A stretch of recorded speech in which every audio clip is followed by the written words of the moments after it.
Building background knowledge on the water cycle.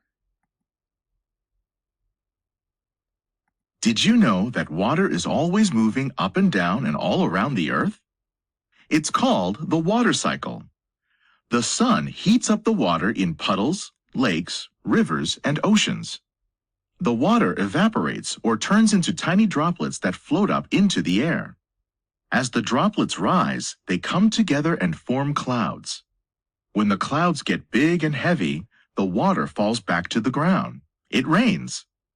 If it's cold enough, the water falls back to the ground in a different form, as snow, sleet, or hail. Then the cycle begins again. Listen to the song and look at the pictures. What do you see and hear over and over? Think as you watch. What is the main thing this video is showing you about water? Use details in the words and pictures to figure out this central idea. 1.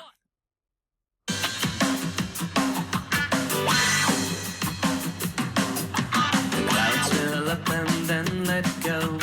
Rain or hail or sleet or snow. That's precipitation. And all that water collects and waits.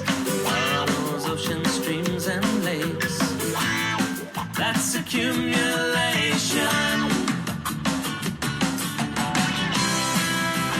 Round and round it goes, from high down below.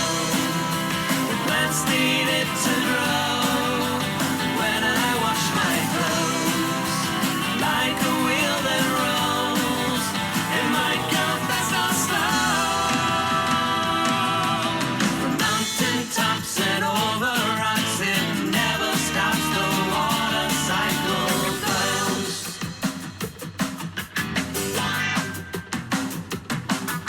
The sun makes water rise up high, becomes a gas or a cloudy sky. That's evaporation. Now in the sky it gets cold and then clouds turn into water again. That's condensation. Round and round it goes, from high down below. The plants need it to grow.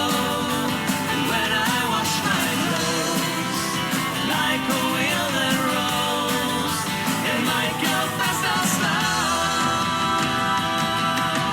Mountain tops and over rocks, it never stops. The water cycle goes and goes. Without you, where would I ski?